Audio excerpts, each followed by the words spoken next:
எல்லாரும் நல்லா இருக்கீங்களா? இந்த சமையல் சேனல் வழியா உங்க எல்லாரையும் சந்திக்கிறதுல மிக்க மகிழ்ச்சிங்க. சிம்பிளான சமையல் எக்ஸலண்டான டேஸ்ட்ல வரணும்னா நம்ம சேனலை தொடர்ந்து பாருங்க. உங்களோட கருத்துக்களை கமெண்ட் செக்ஷன்ல போஸ்ட் பண்ண மறக்காதீங்க. வாங்க கிச்சனுக்கு போகலாம். சுவையா ஆரோக்கியமா சமைக்கலாம். இப்போ நம்ம பார்க்க போகிறது ஒரு ஸ்வீட் ரெசிபி தாங்க. ரொம்ப சிம்பிளான மெத்தடில் ஆனால் ரொம்ப டேஸ்ட்டாக இருக்கக்கூடிய ஒரு ஸ்வீட் தான் வீட்டில் செய்ய போகிறோம். இந்த ரெசிபி ஹைதராபாத் ஸ்பெஷல் ரெசிபி. திடீர்னு கெஸ்ட்டு வீட்டில் வராங்க, பிரெட் மட்டும் தான் இருக்குது அப்படிங்கிற சமயத்தில் இந்த ஸ்வீட் செஞ்சிங்கன்னா ரொம்ப சீக்கிரமாக முடிச்சிடலாம். அதே சமயத்தில் அந்த டேஸ்ட்டு ரொம்ப நல்லா இருக்கும். உங்களுக்கு பாராட்டு நிச்சயம்தாங்க. நான் சொல்கிற அளவுகளில் பக்குவமாரமாக கரெக்டாக செஞ்சிங்கன்னா அதனோட கலரும் சரி சுவையும் சரி பக்காவாக வந்துடுங்க. இந்த ரெசிபியை எப்படி செய்யுதுன்னு பார்க்கலாம் வாங்க. ஒரு அடிகனமான கடாய் ஸ்டவ்வில் வச்சுட்டு அதில் 1/4 கிலோ அளவுள்ள சர்க்கரை சேர்த்துக்கலாம். வெள்ளை சர்க்கரையில் செய்யும் பொழுது தான் டேஸ்ட் நல்லாயிருக்கும். நீங்கள் விருப்பப்பட்டால் நாட்டு சர்க்கரை கூட சேர்த்து செஞ்சுக்கோங்க. ஆனால் ட்ரெடிஷ்னலாக இந்த ரெசிபியை வெள்ளை சர்க்கரை சேர்த்து தான் செய்வாங்க. இதில் 200 ml அளவுள்ள தண்ணி சேர்த்துக்கலாம். இது பாகு ரெடி பண்ண போகிறோம். நம்ம பாகு திக்காக இருக்கணும் அப்படிங்கிற அவசியம் இல்லை. அதனால 200 mlலேருந்து 250 ml வரைக்கும் கூட நீங்கள் தண்ணி சேர்த்துக்கலாம். அதாவது சர்க்கரை எந்த அளவு சேர்க்குறீங்களோ அதே அளவு தண்ணி, அப்படி இல்லைன்னா அதிலேருந்து கொஞ்சம் குறைச்சி சேர்த்துக்கலாம்.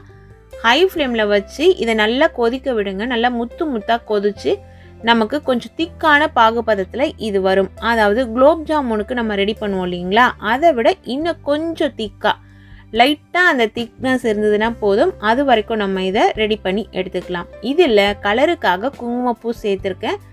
குங்குமப்பூ கலருக்காக மட்டும் இல்லை, குங்குமப்பூவோட அந்த ஃப்ளேவரும் ரொம்ப நல்லாயிருக்கும். குங்குமப்பூ வீட்டில் இல்லைன்னா நீங்கள் ஏலக்காய் தூள் சேர்த்துக்கோங்க. அப்போ கலருக்கு நம்ம வேறு எதுவும் கலர் பொடிலாம் சேர்க்கணும் அப்படிங்கிற அவசியம் இல்லை. எந்த ஆர்டிஃபிஷியல் ஃபுட் கலரும் இதில் நீங்கள் சேர்க்க வேணாம். அது உடம்புக்கு நல்லதில்லை. சில வீடியோஸில் நான் சேர்த்துருப்பேன். அது ஏன்னா அப்போ தான் வீடியோவில் பார்க்குறதுக்கு கலர்ஃபுல்லாக இருக்கும் அப்படிங்கிறதுனால. ஆனால் அது உடம்புக்கு ரொம்ப தீங்கானது. நீங்கள் வீட்டில் செய்யும் பொழுது கலர் எதுவுமே சேர்க்காமல் செஞ்சு சாப்பிடுங்க. இப்போ இது நல்லா முத்து முத்தாக கொதிச்சு ஒரு திக்கான பதத்துக்கு வந்துட்டுருக்கு. இந்த சமயத்தில் ஸ்டவ்வை சுவிட்ச் ஆஃப் பண்ணிவிட்டு இந்த பாகு எடுத்து அப்படியே வச்சுருங்க. நமக்கு பாகு வெதுவெதுப்பாக தான் இருக்கணும். பாகு ஆறிடுச்சுனாலும் லைட்டாக சூடு பண்ணிக்கலாம். இப்போ இன்னொரு கடாய் எடுத்துக்கோங்க. அந்த கடாயில் பொரிக்கிறதுக்கு தேவையான அளவு எண்ணெய் நம்ம சேர்த்துக்கலாம். ஒரிஜினல் ரெசிபி நெய்லியே பொரித்து செய்வாங்க. ஆனால் நம்ம வீட்டில் செய்கிறதுல நான் கடலெண்ணெயை சேர்த்து தான் பொரிக்க போகிறேன். ஆனால் செக்கில் ஆட்டின கடலெண்ணெய் கிடையாது, ஃபில்டர்டு கடலெண்ணெய் தான் வாங்கியிருக்கேன். இதில் பிரெட் துண்டுகளை இது போல் முக்கோண வடிவத்தில் கட் பண்ணிவிட்டு ஓரம் இருக்க அந்த ப்ரௌன் கலரில் திக்காக இருக்கும் இல்லைங்களா, அதெல்லாம் கட் பண்ணிவிட்டு சேருங்க. அதோடு சேர்க்குற மாதிரி இருந்தால் கூட சேர்க்கலாம். நம்ம அந்த பர்ஃபெக்டாக ஓரம் இருக்க திக்னஸ்லாம் இல்லாமல் இருந்ததுன்னா பார்க்குறதுக்கும் நல்லாயிருக்கும். அது கொஞ்சம் ஹார்டாக இருக்கும் இல்லைங்களா, அதனால அதெல்லாம் எடுத்தாச்சு. அதாவது சதுரமாக இருக்கக்கூடிய அந்த பிரெட் ஸ்லைஸை அப்படியே நீங்கள் டயக்னலில் கட் பண்ணிங்கன்னா இது போல் 2 முக்கோண வடிவில் கிடச்சிடும். பொதுவாக இந்த ரெசிப்பியை ட்ரெடிஷ்னல் ரெசிப்பியாக இருக்கும் பொழுது முக்கோண வடிவில் தான் இதை பொரித்து செய்வாங்க.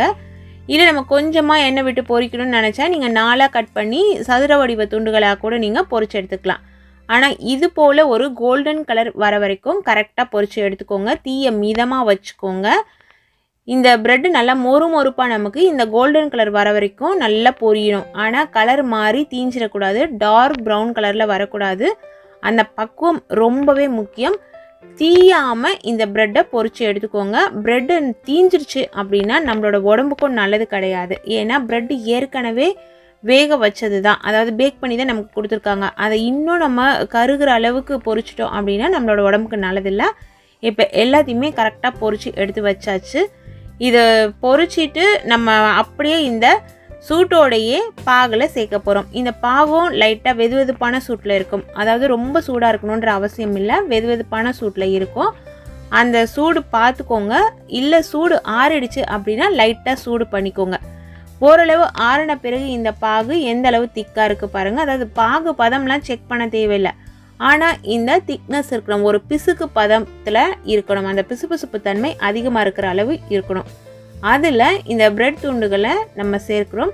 சேர்த்துட்டு ஒரு நிமிஷத்துக்கு இதை நல்லா நம்ம ஊற விட்டுடலாம். அதாவது ஒரே ஒரு நிமிஷம் இதில் ஊறினா போதும். இது போல் நல்லா 2 பக்கமும் திருப்பி அது மூழ்கிற அளவுக்கு, அதாவது அந்த பாகை இது உறிஞ்சிற அளவுக்கு நீங்கள் டிப் பண்ணி எடுத்து வேறு ஒரு பிளேட்லேயோ இல்லை பவுல்லையோ சேஞ்ச் பண்ணிக்கலாம். இதுலேயே ரொம்ப நேரம் ஊற விடணும் அப்படிங்கிற அவசியம் இல்லை, தேவையும் இல்லை.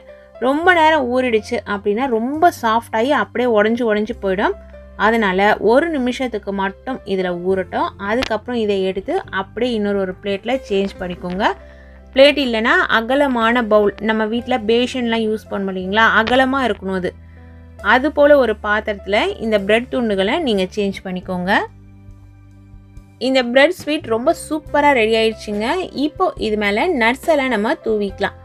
நம்ம வீட்டில் எந்தெந்த நட்ஸ் எல்லாம் இருக்கோ, அதாவது முந்திரி பருப்பு, பாதாம் பருப்பு, வெள்ளரி விதை, இது போல் என்னென்ன நட்ஸ் எல்லாம் இருக்கோ அதெல்லாம் இது மேலே நம்ம தூவிக்கலாம். நம்மளோட விருப்பம்தான். சாப்பிடும்பொழுது இந்த நட்ஸ் நடுவில் கடிப்படும், அது ரொம்பவே டேஸ்டியாக இருக்கும். இதை சர்விங் பிளேட்டில் இப்போ நான் சேஞ்ச் பண்ணிக்கிறேன். நிறைய பேர் இந்த ஸ்வீட்டை மேரேஜ் ஃபங்க்ஷன்ஸில் சாப்பிட்ருப்பீங்க. ஆனால் எப்படி செய்கிறது அப்படின்னு தெரியாமல் இருந்திருக்கும். இப்போ தெரிஞ்சுக்கிட்டு இருப்பீங்க. இதே அளவுகளில் பக்குவம் மாறாமல் செய்யுங்க, டேஸ்ட்டு வேறு லெவலில் இருக்குங்க. இது போல் நல்ல நல்ல ரெசிபிஸ் தெரிஞ்சுக்கணுன்னா நம்ம சேனலை தொடர்ந்து பாருங்கள். சுவையாக சமைச்சு சாப்பிட்டுட்டு மகிழ்ச்சியாக வாழுங்க. சுவையாகவும் இருக்கணும், ஆரோக்கியமாகவும் இருக்கணும்னா நம்ம சேனலை பார்த்து சமைங்க. Thank you friends.